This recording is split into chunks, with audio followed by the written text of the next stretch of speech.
Baik, selamat pagi teman-teman semua. Apa kabar? Selamat berjumpa di kelas Sistem Analisis dan Desain.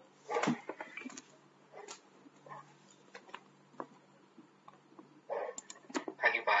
Pagi. Suara saya jelas, videonya kelihatan Sistem Analisis and Design, teman-teman. Kelihatan, Pak. Oke. Kelihatan, Pak. Oke, baik. Semoga semua sudah pada sudah mempersiapkan dengan baik, sudah berhasil di-download materinya baik di link PDF PDF drive.com maupun di link yang ada di portal yang di Classroom. Baik. Terima kasih sudah join di kelas ini. Kita mulai sistem analisis dan desain ini di kelas ini. Nanti teman-teman kalau seandainya slide-nya ada error, diingatkan ke saya aja, ada masalah di slide-nya gitu ya. Jadi sistem analisis dan desain ini kita bahas materinya mengenai sistem analisis fundamental. Pak, wordnya kebalik itu, Pak. Ya. Wordnya kebalik.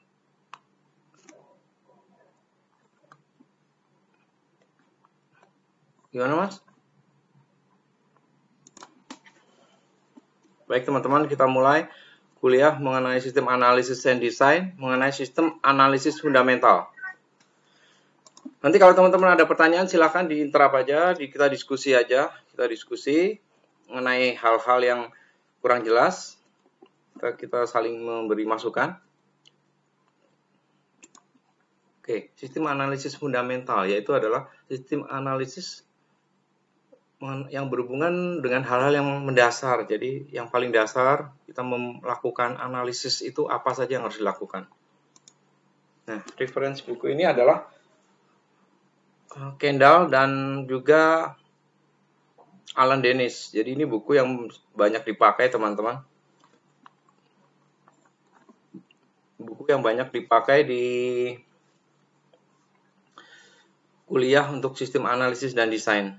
Nah, nanti materinya bisa diunduh ya, teman-teman bisa lihat di pdfdrive.com ya, yang linknya sudah saya berikan. Atau seandainya ada masalah di dalam mendownload materi, teman-teman bisa kabarin atau diberitahukan ke saya ada masalah soal e-book ini ya.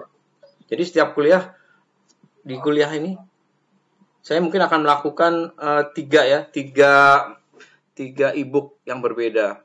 Jadi berbeda-beda. Materi yang satu saya ambil dari e-book yang lain, materi yang berbeda juga saya bisa mengambil dari e-book yang berbeda. Tapi total mungkin satu dalam mata kuliah ini saya ambil tiga e-book. Kalau minggu lalu kan e-booknya berbeda ya.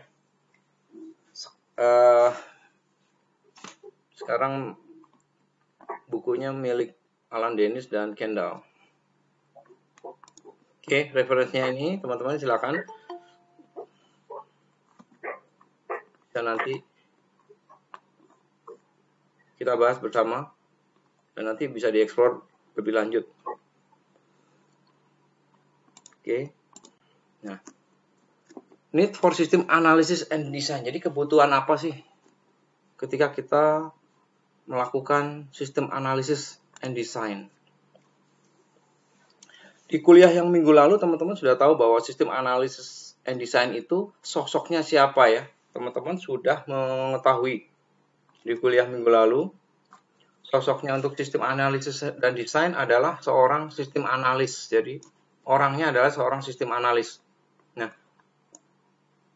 sistem analis ini dalam melakukan pekerjaannya sebagai sistem analisis and design itu tugasnya apa? Seek to understand what humans need. Ya. Jadi dia harus memahami, dia harus mencari tahu apa kebutuhan seseorang atau apa kebutuhan user atau apa kebutuhan departemennya atau kebutuhan bisnisnya apa. Nah, setelah dia memahami kebutuhan ini, dia pergunakan untuk apa? To analyze data input. Jadi untuk menganalisa data-data apa yang bisa dipergunakan sebagai input. Nah, sebagai input dari suatu sistem ya, dari suatu sistem yang nanti akan dibangun. Nah, dia menganalisa data-data apa yang bisa dipergunakan sebagai input. Atau dia nanti memahami bagaimana systematically data flow. Jadi aliran data secara sistematis itu seperti apa. Nah, setelah itu dia melakukan processing. Juga melakukan transform data. Jadi datanya ditransformasi, diubah, ditransform sesuai dengan kebutuhan. Serta store data, datanya disimpan.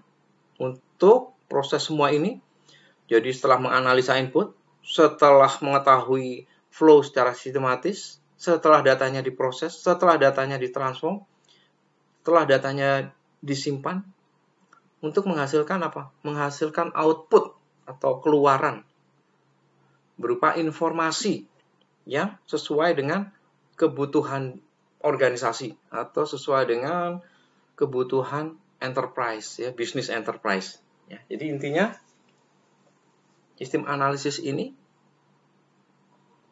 yang dilakukan oleh seorang sistem analis itu harus mencari tahu dulu ya, mencari tahu kebutuhan bisnis, kebutuhan seseorang. Ya, kebutuhannya apa? Nah, ini kembali lagi ke hal dasar mengenai apa itu data, apa itu informasi, apa itu pengetahuan. Jadi sebelum kita memperoleh informasi ya teman-teman, kita harus punya dulu data. Ya, data itu bersifat, pertama kali kita memperoleh data sebelum diolah itu namanya raw data atau data mentah gitu ya. Ya, data mentah itu bisa diolah dari mana aja. Bisa dari internet ya, bisa dari buku, bisa dari masukan, kemudian dimasukkan secara manual bisa, kemudian bisa di-grab gitu ya, diambil, di-capture datanya. Nah, itu semua masih berupa data mentah. Nah, seperti buku ini teman-teman, e-book atau kuliah atau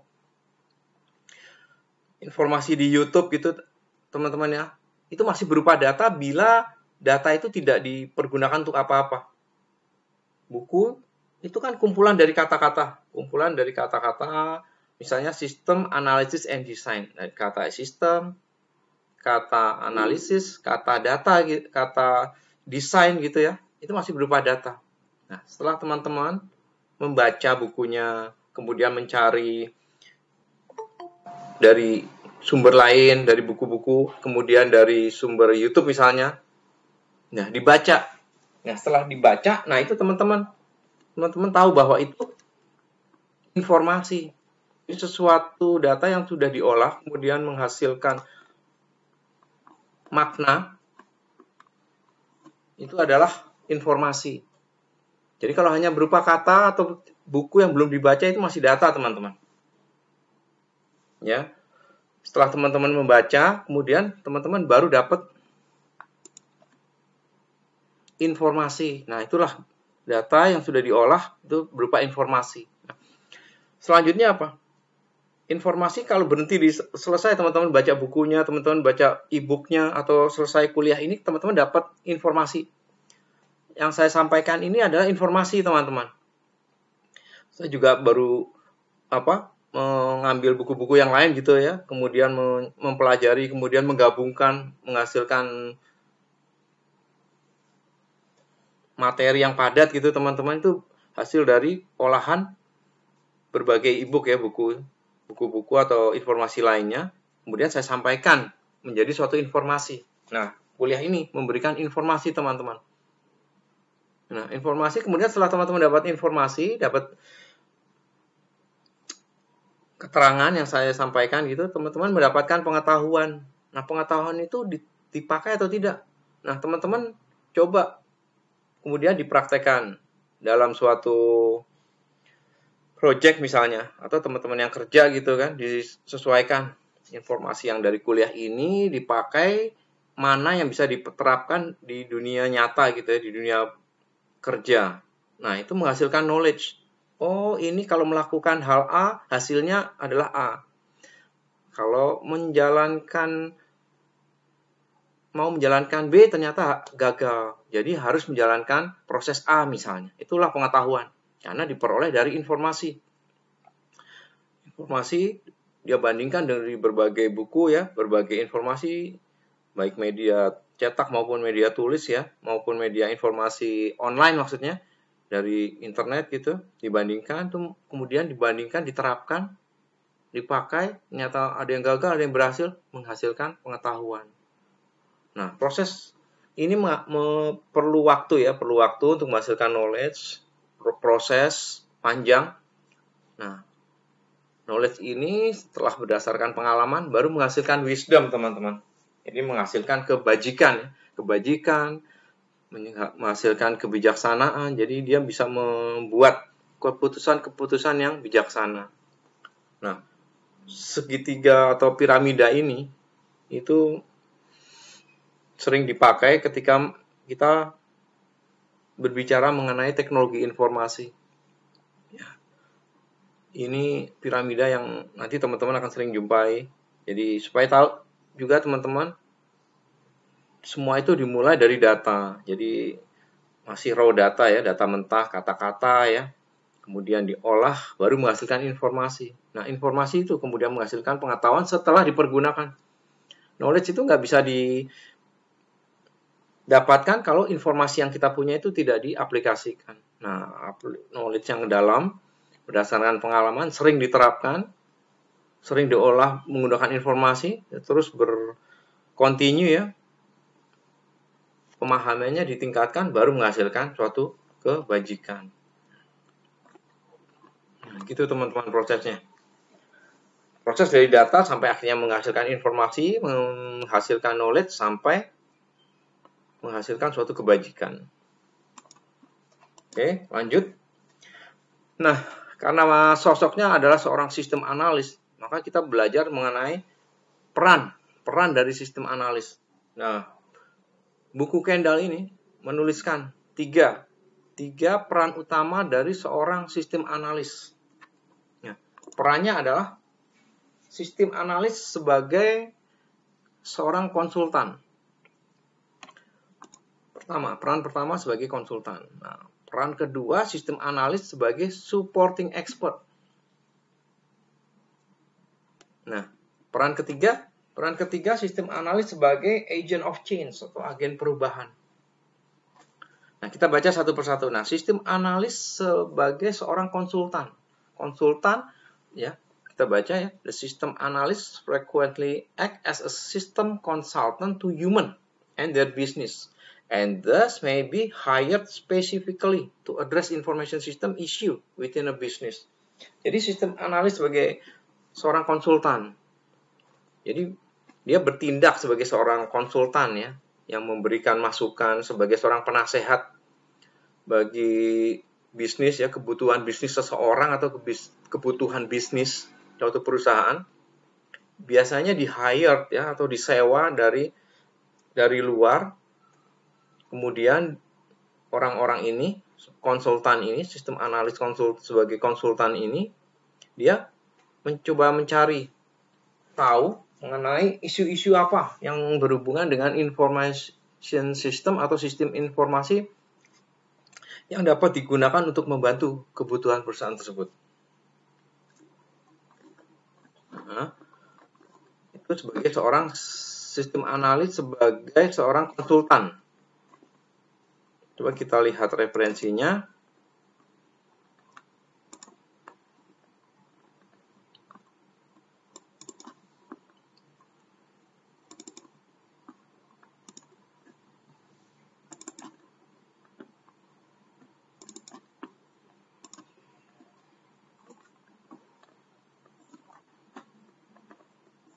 Nah, ini peran sebagai seorang sistem analis.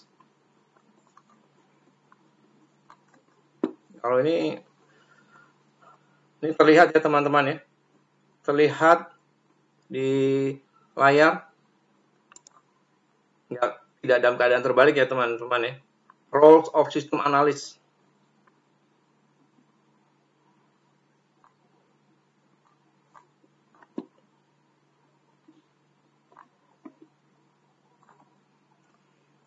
Oke, kelihatan nggak teman-teman ya? Nggak blur, Pak. Blur. Iya, blur banget, Pak. Coba kalau di full. Coba sebentar. Kalau ini bagaimana, teman-teman? Role of system analysis. Kelihatan nggak? Sama, Pak. Sama juga? Sama, Pak. Blur banget, Pak. Sama juga ngeblur.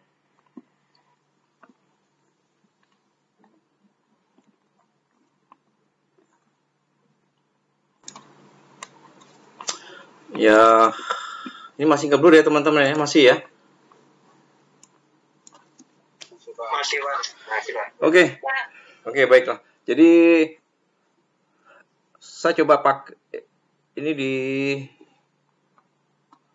saya coba rekam tapi menggunakan kameranya OBS, ternyata kualitasnya kurang bagus. Jadi nanti setelah kuliahnya aja saya coba perbaiki teman-teman. Oke, kita lanjut aja. Jadi kita coba bahas ya teman-teman mengenai peran dari seorang sistem analis sebagai konsultan.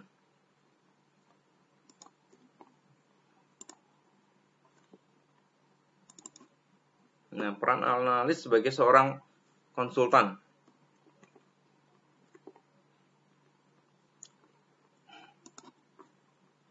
Nah, sistem analis sebagai seorang konsultan. Biasanya disewa dari luar ya tadi ya, disewa sebagai luar. Meskipun dengan adanya konsultan yang dari luar ini berarti kan juga ada kekurangannya. Jadi kekurangannya karena apa teman-teman? Karena dia kan orang luar. Orang luar ini tidak tahu kultur organisasi atau perusahaan secara real ya, secara nyata gitu. Dia harus mencari tahu orang luar ini, dia harus mencari tahu. Seandainya nanti teman-teman jadi seorang konsultan ya, sistem analis sebagai seorang konsultan, itu teman-teman harus mencari tahu. Mencari tahu secara dalam gitu ya, untuk memahami bagaimana sistematis perusahaan tersebut bekerja itu dengan mengikuti textbook suatu buku ya, petunjuk bagaimana sistem informasi yang tepat itu, desainnya itu bisa membantu bisnis tersebut atau perusahaan tersebut terselesaikan masalahnya. Jadi karena dari luar, jadi coba mengikuti prosedur-prosedur yang ada, ikuti petunjuk dari referensi yang ada untuk memahami bagaimana sih sistem informasi bekerja dalam menyelesaikan persoalan bisnis. Dengan kata lain ya, harus mendapatkan informasi yang sangat dalam dari setiap orang yang bisa diperoleh di perusahaan tersebut. Karena kita orang luar kan, informasinya nggak bisa dari satu orang saja. Dari berbagai sumber harus diperoleh supaya kita bisa mencari solusi, mendesain suatu solusi sesuai dengan kebutuhan bisnis. Ya, informasinya harus diperoleh dari berbagai sumber karena sebagai seorang konsultan di luar perusahaan tersebut. Ya, sistem analis as a consultant. Oke. Yang kedua, sistem analis sebagai supporting expert. Nah, sistem analis ya, seorang analis itu sebagai supporting expert itu ya di buku ini dikatakan bahwa supporting expert within a business for which you are regularly employed in some system capacity. Jadi biasanya dia seorang yang karyawan ya. Seorang karyawan atau perusahaan tersebut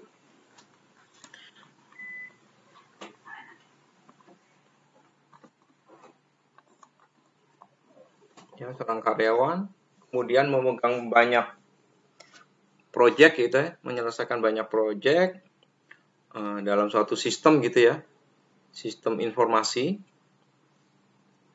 Dia karena keahliannya, karena pengalamannya bisa menyelesaikan persoalan baik menyangkut masalah hardware maupun software yang disesuaikan dengan kebutuhan bisnis. Nah, sistem analis di perusahaan ini sebagai supporting expert ini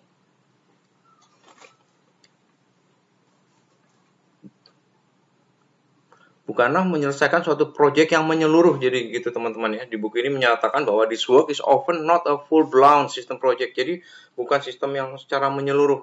Tapi biasanya sistem analis ini untuk memodifikasi suatu aplikasi ya. Small modification or decision affecting a single department. Jadi pekerjaan-pekerjaan yang perlu modifikasi, perlu sedikit perubahan ya, diubah. Nah, sebagai supporting expert ini juga bukanlah sebagai seorang managing project, bukan seorang project manager ya atau pimpinan project, bukan. Jadi lebih kepada posisinya sebagai seorang sistem analis ya. Sistem analis sebagai supporting expert ini itu dia membantu khususnya di bagian pengembangan atau aplikasi ya. Jadi misalnya di IT itu kan ada sistem analis, ada network admin, ada sistem admin. Nah, project manager itu ada orang tersendiri. Jadi yang mengatur project, jalannya project itu adalah seorang project manager. Nah, sistem analis bisa berhubungan dengan sistem admin. Sistem analis juga bisa berhubungan dengan network admin. Jadi sebagai sistem analis dia merancang bagaimana aplikasi itu berjalan dengan baik. Kemudian masalah hardware-nya, dia hanya tahu bahwa dia minta bagian sistem admin itu bagaimana supaya aplikasinya berjalan mulus, bisa diakses oleh misalnya 100 orang concurrent ya, bersamaan tanpa mengalami hambatan. Bagaimana bisa mengakses aplikasi dan database secara misalnya real time. Ya, begitu juga ketika berhubungan dengan network admin. Dia minta bagian network supaya tidak mengalami delay, supaya tidak mengalami lambat ketika usernya mengakses baik di lokasi yang sama dengan infrastruktur server internal perusahaan maupun user atau konsumen ya atau customer yang mengakses aplikasi bisnis tersebut dari luar. Jadi dia minta bagian network untuk kebutuhannya apa. Nah, sistem analis itu seperti itu. Dia bekerja sama dengan network admin, bekerja sama dengan sistem admin, dan semuanya ini baik sistem analis maupun sistem admin maupun network admin semua bertanggung jawab kepada project manager. Jadi sistem admin itu bukan seorang manajer ya, tapi seorang bagian dari suatu project ya. Karena project manajernya itu ada bagian tersendiri teman-teman. Nah, selanjutnya sistem analis sebagai agen perubahan, agent of change. Ya, sebagai agent of change. Kita baca ini, an agent of change can be defined as a person who serve as a catalyst for change. Jadi sistem analis itu sebagai agen perubahan, yaitu merupakan seseorang yang bertindak ya sebagai seorang katalis bagi adanya suatu perubahan. Nah, katalis itu sendiri apa ya? Katalis, ya teman-teman, kalau katalis suatu perubahan. Kalau saya lihat ini ya dari definisi ini, saya ambil aja definisinya dari Wikipedia nih. Katalis kan berhubungan dengan senyawa ya, kimia gitu. Katalis adalah suatu zat yang mempercepat laju reaksi kimia tanpa mengalami perubahan atau katalis itu terpakai oleh reaksi itu sendiri. Artinya apa? Artinya katalis itu berperan dalam reaksi, tapi dia sendiri tidak menjadi bagian dari reaksi atau bagian dari produk tersebut. Nah, ini menarik. Nah, menarik teman-teman. Bahwa sistem analis sebagai agent of change, agen perubahan itu, dia harus tahu bahwa divisi itu atau bisnis harus mengalami perubahan, harus diubah ketika tidak tepat jalannya atau tidak sesuai dengan perkembangan bisnis, dilihat dari kompetitornya, dilihat dari perubahan teknologi. Nah, dia sendiri, orang yang ada di dalam, dia tidak larut dalam kesalahan itu. Jadi sebagai seorang katalis, dia harus memfilter mana yang menjadi kesalahan yang jangan sampai terulang lagi, jangan sampai diteruskan. Jadi dia harus menjadi agent of change, agen perubahan. Dirubah sistem yang salah, prosedur yang salah dia perbaiki. Jadi dia tidak boleh larut dalam kesalahan. Ya. Tapi dia harus menjadi agen perubahan. Nah, perubahannya apa? Develop a plan for change. Jadi dia memulai. Jadi harus mengembangkan suatu rencana atau rancangan suatu perubahan. Dan dia juga bekerja dengan banyak orang gitu ya, dalam memfasilitasi suatu perubahan. Jadi dia juga harus bekerja sama dengan bagian-bagian yang lain, ya, divisi-divisi atau unit-unit bisnis yang lain dalam memfasilitasi suatu perubahan yang diperlukan. Oke. Nah, selanjutnya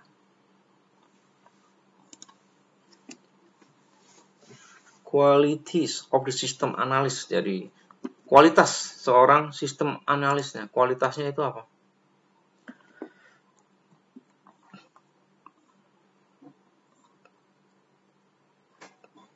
Oke. Ya, supaya agak interaksi gitu ya, saya bisa minta bantuan dibaca satu alinea saja ya, untuk supaya kita saling berinteraksi. Coba Mbak Damaris Beli ada ya? Coba Mbak dibaca yang satu alinea aja Mbak, satu paragraf aja Mbak, tentang kualitas seorang sistem analis itu seperti apa Mbak. Coba Mbak, silakan Mbak. Kabur Pak. Yang ini juga, slide ini juga kabur. Oh, slide-nya juga kabur. Slide-nya juga Pak. Oke. Oke deh. Nggak ngeliat apa-apa. Kabur banget Pak. Oke, baik. Berarti nanti saya perbaiki. Nggak bisa berarti rekaman ini, oke. Ya udah, oke, nanti saya perbaiki.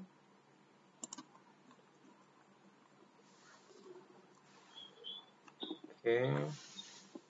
Oke, Mbak, saya yang baca aja kalau gitu.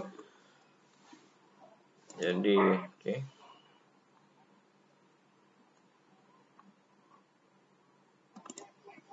Oke, jadi kualitas sistem analis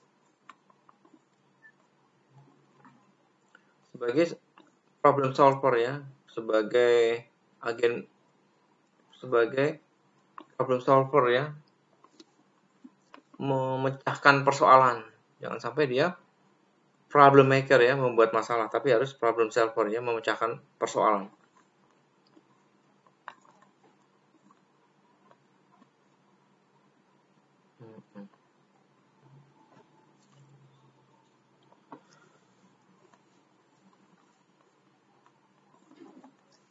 Jadi problem solver itu a person who view the analysis of problem as a challenge and who enjoys devising workable solution.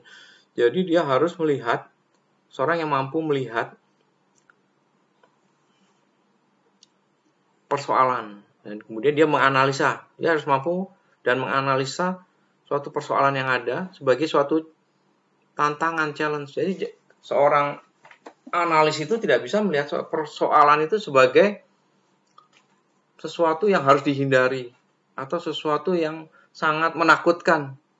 Ya, teman-teman. Jadi sistem analis ini ada seorang yang mampu menganalisa masalah, kemudian dibuat persoalan itu sebagai suatu challenge ya, suatu hal yang menantang gitu ya, suatu tantangan, kemudian dia menikmati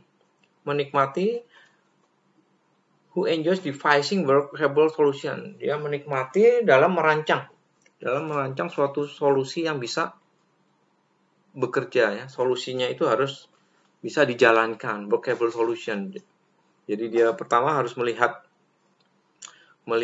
persoalan.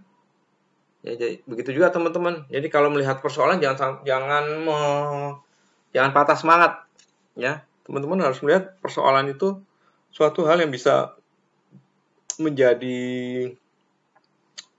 tantangan tersendiri. Karena dengan adanya problem atau persoalan, teman-teman justru semakin paham bagaimana suatu persoalan harus diurai, bagaimana suatu persoalan harus diselesaikan. Nah, ini juga begini. Analisis. Jadi dia harus melihat suatu persoalan, dia dianalisa sebagai suatu masukan ya. Dia melahirkan suatu solusi. Dia bisa memikirkan bagaimana tantangan itu atau persoalan itu sebagai suatu tantangan sampai dia merancang suatu solusi yang bisa diterapkan. Jadi problem as a challenge and who enjoys devising workable solution. Dia bisa dijalankan untuk solusi yang dia berikan. Nah,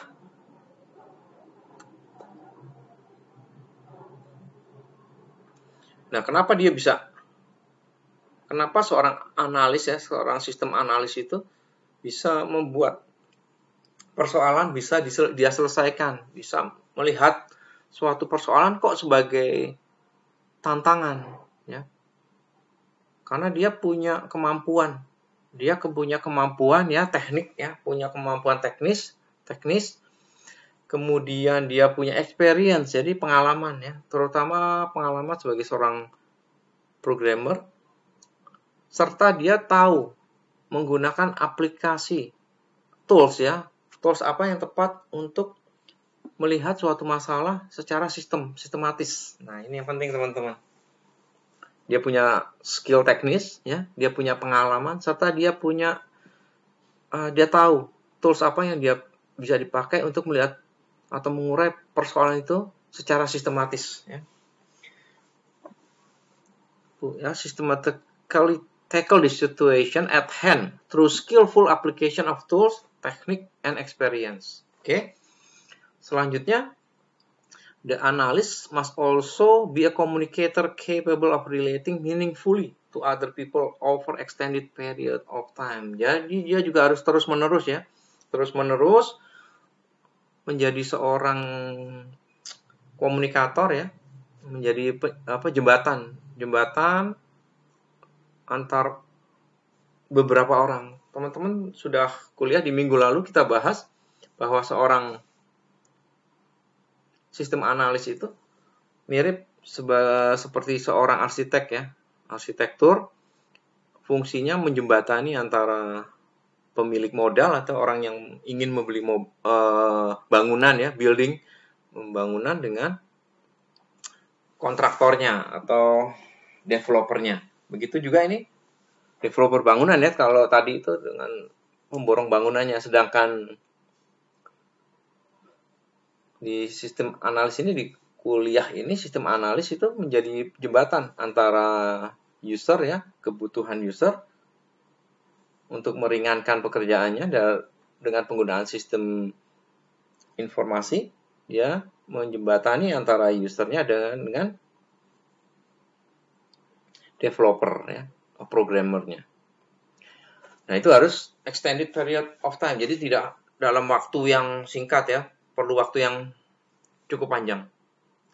Nah, selanjutnya sistem analis need to be able to understand humans need in interacting with technology. Nah, jadi bagaimana sistem analis itu membantu manusia itu dalam memenuhi kebutuhan bisnisnya itu berinteraksi kebutuhan orang tersebut dengan teknologi, dengan kemajuan teknologi. Artinya apa? Artinya sistem analis need enough computer experience to program, ya. Sebentar, ada yang join lagi nih. Oke. Jadi sistem analis ini harus punya pengalaman, ya, punya computer experience to program. Jadi dia juga harus punya pengalaman dalam pemrograman. Dia juga harus memahami bagaimana capabilities of computer. Jadi dia juga harus mempunyai pengetahuan, ya, mendalam tentang perkembangan komputer serta kemampuan bagaimana suatu komputer bekerja, ya. Dia juga harus punya kemampuan itu. Serta information requirements from user. Dia juga harus glean information requirement. Dia juga harus punya kemampuan untuk menggali informasi dari usernya. Nah, dari informasi yang dia peroleh itu, dia gali dari usernya itu, dia kemudian mengkomunikasikan kebutuhan tersebut ke programmers, ya. Ya, penjembatan antara user dan programmer, ya. Tadi sudah diuraikan di depan. Nah, seorang analis itu juga nih dikatakan dalam bukunya ini, nanti teman-teman juga bisa download, ya, bukunya. Kita ikuti dulu kuliahnya, ya. Nanti bisa dieksplor bukunya, teman-teman. Nah, sistem analis ini also need to possess strong personal and professional ethic.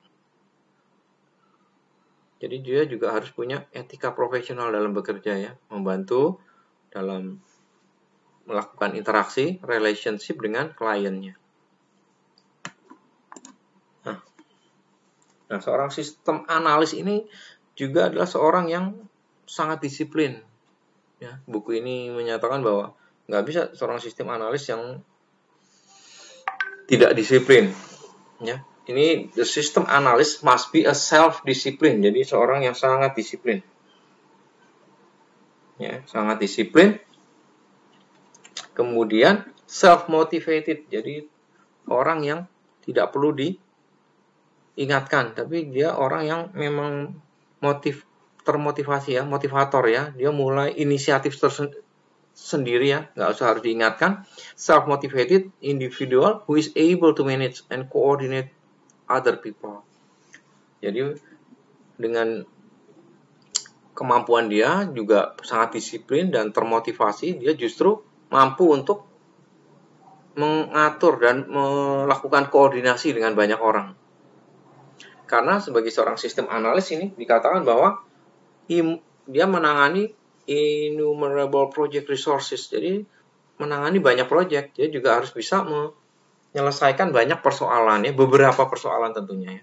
Dia bisa menganalisa karena banyak hal resource di suatu proyek harus berkaitan dengan programmingnya, juga harus berkaitan dengan networknya, dengan infrastruktur lainnya, dengan servernya dan sebagainya. Nah, itu juga kemampuan seorang sistem analis. Nah, ini buku ini menarik, ya. Jadi dari uraian sistem analysis and design menghasilkan seorang sistem analis ini buku ini menyatakan bahwa sistem analis is a demanding career.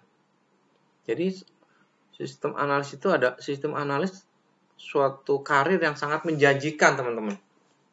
Nah, kenapa menjanjikan? Ya itu tadi, karena dia orang yang sangat membantu dalam menyelesaikan suatu persoalan.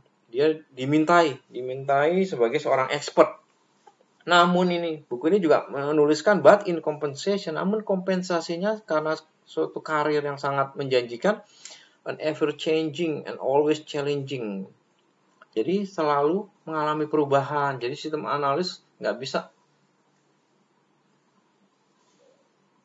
dia menangani satu proyek dipakai untuk proyek-proyek lain, bahkan untuk proyek-proyek di tahun-tahun berikutnya. Teman-teman tahu bahwa teknologi informasi, sistem informasi itu mengalami perubahan. Bahkan setiap tahun ilmu yang dipakai itu tidak sama. Jadi platformnya berubah, kemudian programmingnya berubah, kemudian life cycle-nya juga mengalami perubahan, mengikuti aturan yang ada, mengikuti prosedur yang berbeda kan, ever changing. Jadi selalu berubah masalahnya itu. Meskipun dia karir yang sangat menjanjikan, tapi selalu mengalami perubahan ya, harus mengikuti perubahan. Namun juga tetap diingatkan bahwa ini suatu selalu senantiasa challenging. Jadi senantiasa ini hal yang menjadikan tantangan tersendiri bagi seorang sistem analis. Nah, oke. Nah, sekarang metodologinya. Nah, buku ini teman-teman akan membahas metodologi. Pertama, System Development Life Cycle, SDLC. Yang kedua adalah Agile Approach, jadi pendekatan Agile nanti kita bahas. Serta Object Oriented System Analysis and Design. Jadi teman-teman kalau udah kuliah sebelumnya ya dapat Object Oriented Programming. Nah, ini buku ini step selanjutnya. Jadi di sistem analysis and design ini teman-teman jadi seorang sistem analis dan jadi seorang sistem analis dengan beberapa metodologi. Ada SDLC, ada Agile, dan kemudian Object Oriented ya, menggunakan metodologi Object Oriented. Nanti kita bahas satu persatu. Nah, kita bahas dari SDLC dulu.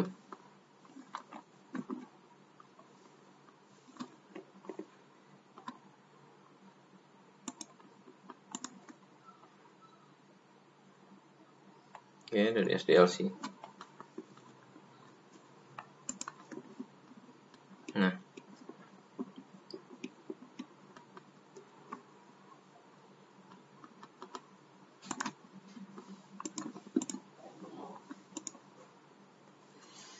oke, SDLC.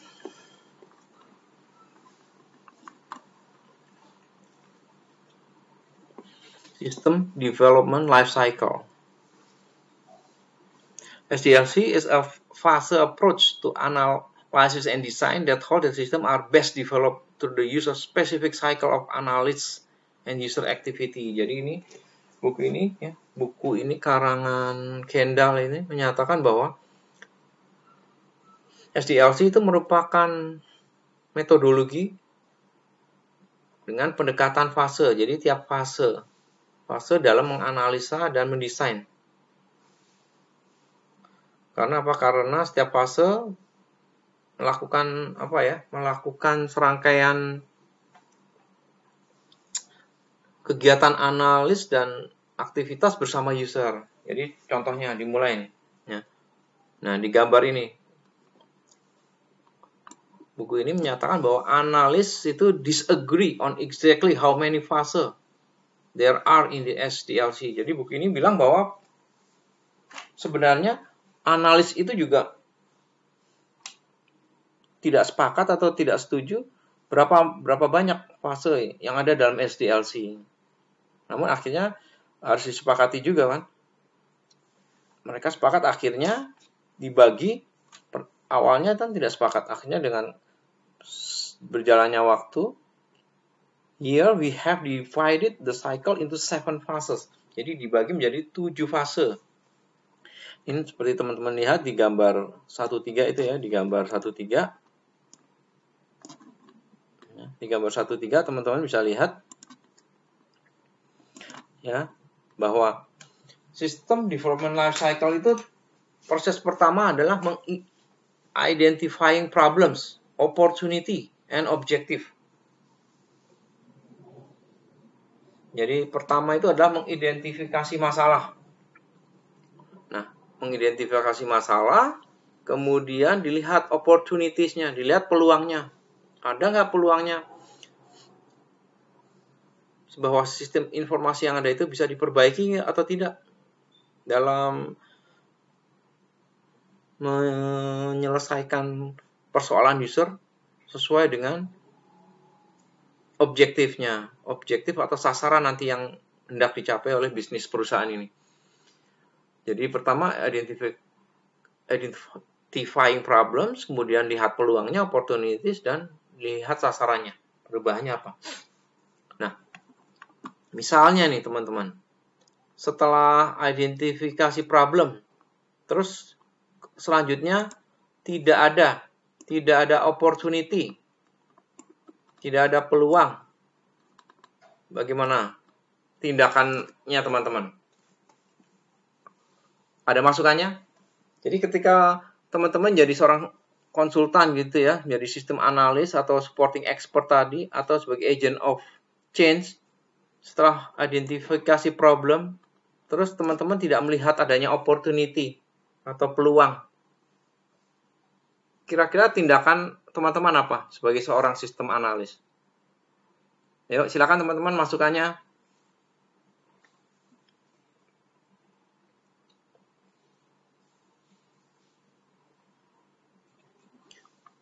Mungkin Mas Yuda Garda, ada Mas?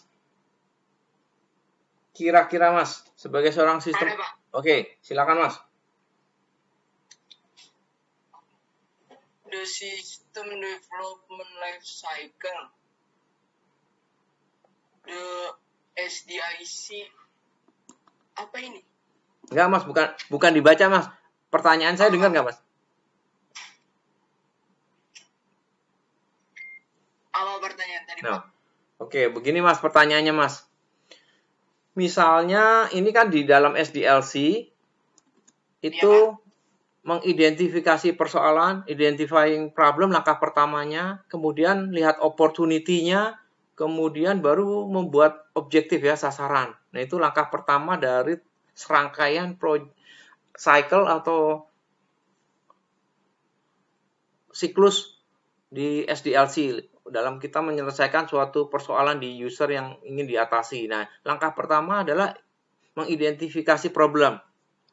Nah, waktu mengidentifikasi problem kan kemudian dilihat peluangnya. Peluangnya apakah sistem informasi perusahaan tersebut atau organisasi tersebut bisa diperbaiki atau tidak.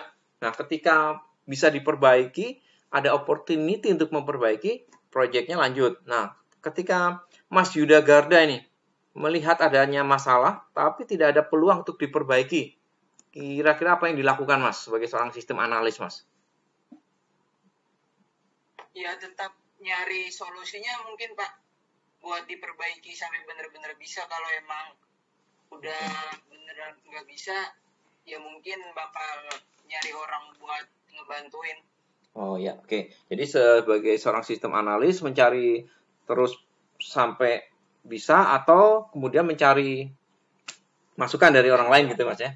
Iya Pak. Oke. Kalau emang udah benar stuck, udah nggak bisa, baru kita ini. Oke, baik. Terima kasih Mas. Iya Pak, sama-sama Pak. Kemudian kalau dari yang lain ada masukan? Coba Mbak Nora Ermina Agata Mbak.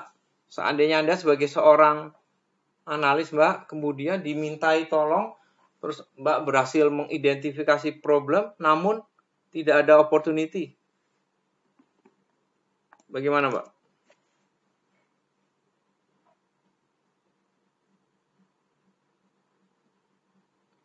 Ada Mbak? Ya, saya juga sama Pak. Ya, oke. Sama gimana maksudnya ya Mbak?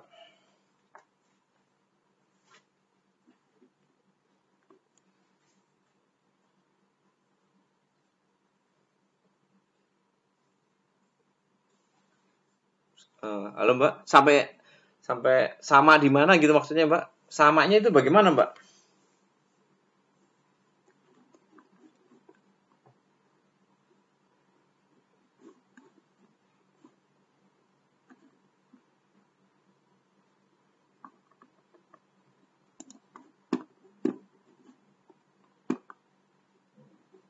Oke, ada gangguan mungkin ya. Coba Mbak Empi Kairunisa Mbak, coba Mbak. Iya Pak. Oke Mbak, gimana Mbak ceritanya seandainya menjadi seorang sistem analis tapi tidak bisa melihat opportunity? Bagaimana Mbak? Mungkin mencari keluarnya supaya kan itu kali Pak, opportunity-nya. Gimana, Mbak? Mungkin mencari jalan keluar di masalahnya kan, Ya. menemukan. Oke.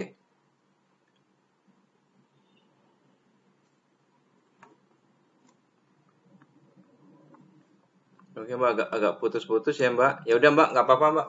Sudah bisa ditangkap ya. Jadi tetap mencari tahu sampai mendapatkan opportunity, ya. Jadi memang tugas sebagai seorang analis gitu ya, teman-teman. Memang tugasnya harus senantiasa mencari opportunity, ya, suatu persoalan harus dilihat peluangnya. Karena sederhananya saja, sebagai seorang sistem analis, setelah menganalisa problem, nggak bisa melihat opportunity, sudah kemudian mencari tahu,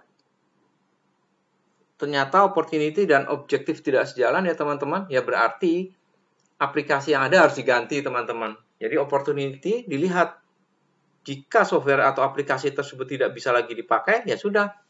Opportunity-nya apa? Opportunity-nya ganti dengan aplikasi yang baru gitu teman-teman. Jadi misalnya aplikasi pertama membuat aplikasi yang berbasis client server gitu ya. Berbasis client server, perusahaan makin berkembang, aplikasi yang ada itu tidak bisa mendukung aplikasi yang berbasis web atau web based. Ya sudah, jadi aplikasi harus diganti misalnya, daripada mengembangkan aplikasi yang berbasis client server secara besar-besaran. Nah, setelah dilakukan perundingan ya, diskusi misalnya, sebelum menjadi masalah yang lebih besar, dan juga misalnya opportunity-nya itu lebih baik, mengikuti teknologi perkembangan yang lebih memilih aplikasi yang berbasis web ya teman-teman, ya sudah, aplikasinya berubah, opportunity-nya misalnya.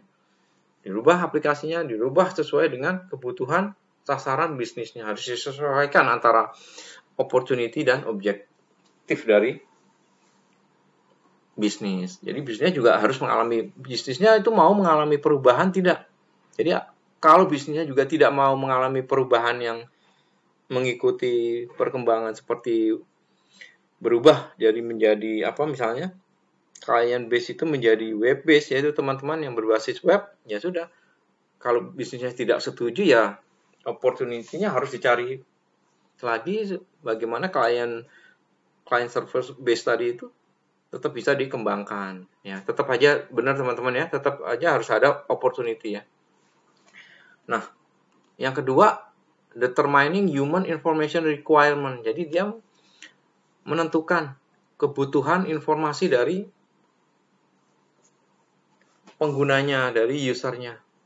Cari informasi kebutuhannya apa. Jadi setelah identifikasi persoalan, ya, identifikasi masalah, kedua kebutuhan dari usernya itu apa, dicari, dia gali kebutuhan dari usernya apa. Selanjutnya menganalisa, dianalisa kebutuhan sistem ya, analyzing system need. Jadi setelah tahu kebutuhan usernya, langkah ketiga, siklus yang ketiga adalah menganalisa kebutuhan akan sistem. Nah, dibuat sistemnya, dianalisa sistemnya. Bisa lanjut atau tidak, bisa berubah atau tidak. Nah, yang keempat, baru mendesain sistem yang bisa direkomendasikan. Jadi bisa mulai membangun beberapa sistem gitu teman-teman. Ya membangun seperti tadi web based bisa diteruskan, atau yang kedua diganti tetap berjalan menjadi client server ya, client server application atau web based application.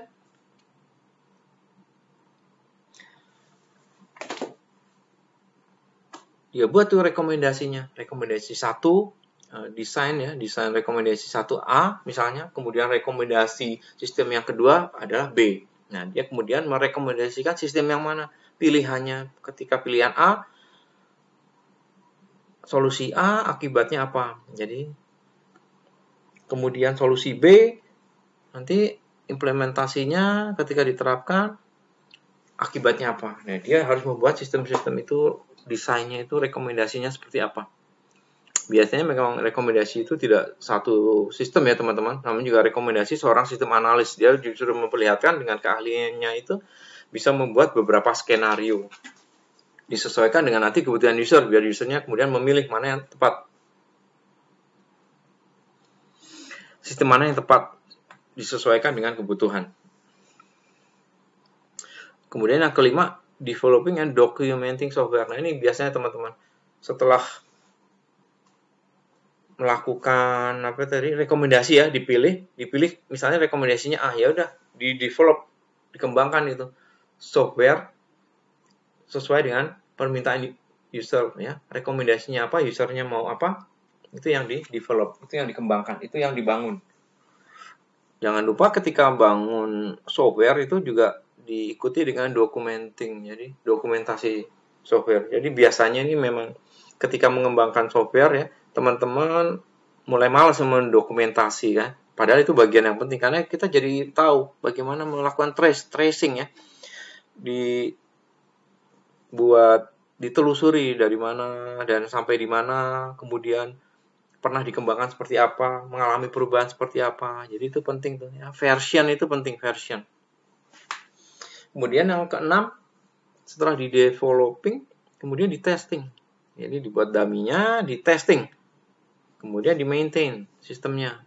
Kalau kurang apa yang harus dilakukan, proses tuningnya seperti apa yang harus diperbaiki.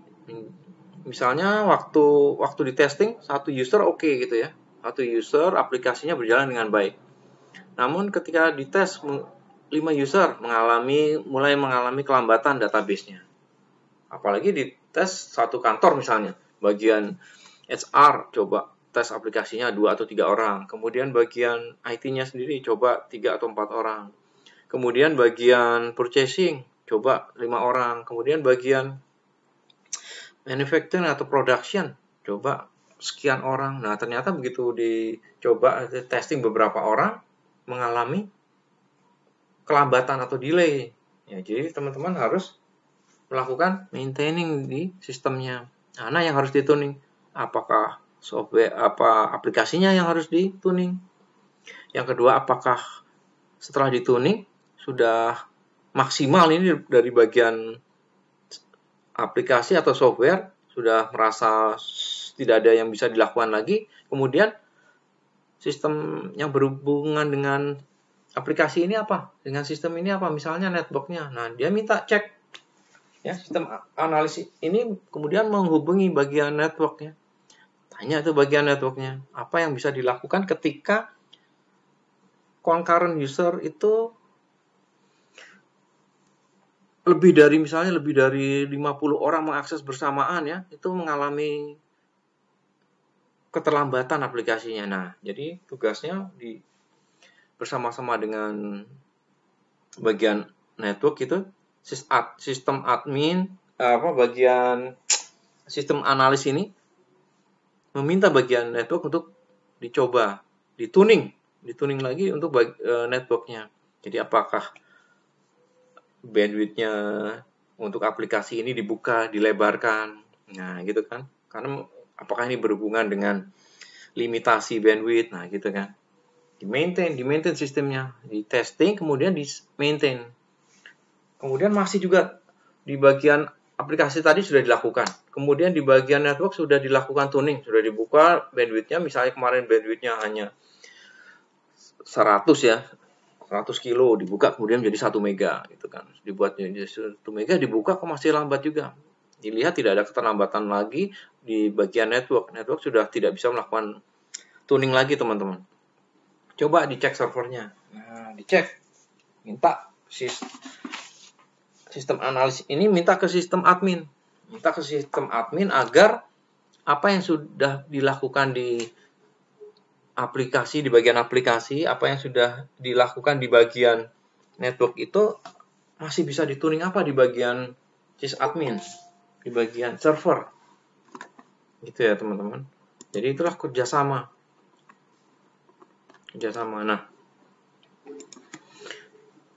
ternyata di bagian infrastruktur atau servernya, aplikasinya masih, atau servernya Windows-nya misalnya, Windows servernya itu masih 32 bit. Jadi ditingkatkan lagi. Sistem admin ternyata bisa dituning lagi, di-maintain sistemnya, dinaikkan dulu. Servernya dinaikkan ke versi Windows servernya versi 64 bit. Jadi resource RAM-nya itu bisa ditingkatkan lebih besar lagi. Nah, gitu teman-teman.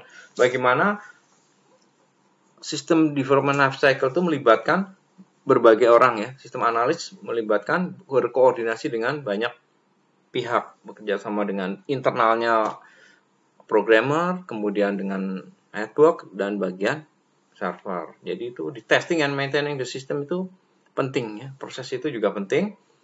Setelah oke, ternyata berhasil, sistemnya running well, diakses oleh beberapa orang, lebih dari 50 orang, ternyata oke gitu ya. Coba diimplementasikan secara real gitu ya. Implementing and evaluating the system. Jadi diimplementasi. Ternyata begitu diimplementasi mulus gitu ya. Bisa diakses oleh internal oke, kemudian diakses dari customer dari luar oke, ya sudah. Evaluasinya baik, sistem bisa diterapkan. Nah, gitu, the system development life cycle. Jadi 7 prosesnya di SDLC ini, teman-teman. Identifying problem, kemudian determining human information requirement, kemudian menganalisa sistem needs ya, kebutuhan sistem, kemudian mendesain, merancang. Yang kelima, developing, dibangun ya softwarenya, di testing sampai diimplementasi. Oke, ada pertanyaan mengenai SDLC ini, teman-teman?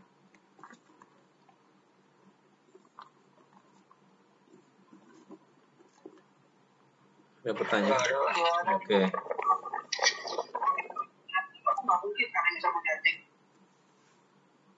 Ya.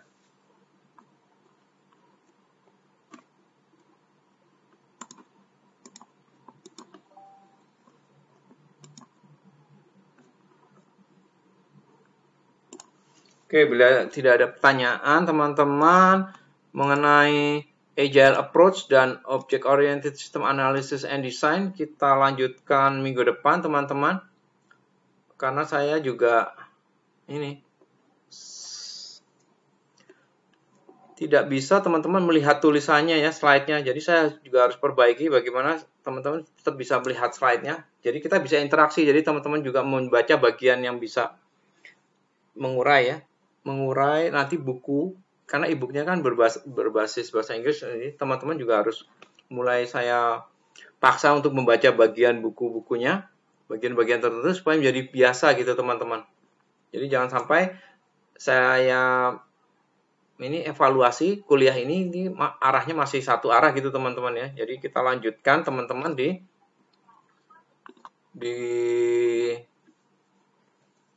kuliah berikutnya yang akan membahas mengenai Agile Approach dan Object Oriented System Analysis and Design. Begitu, teman-teman. Kalau ada pertanyaan, ya bisa bertanya, kemudian atau seandainya belum ada yang mengenai SDLC bisa ditanyakan di WhatsApp group ya, teman-teman, atau di portal. Tuh. Ya. Nanti ini saya buat videonya juga, teman-teman, di YouTube. Nanti apakah layak atau tidak di sana, coba saya lihat lagi ya outputnya.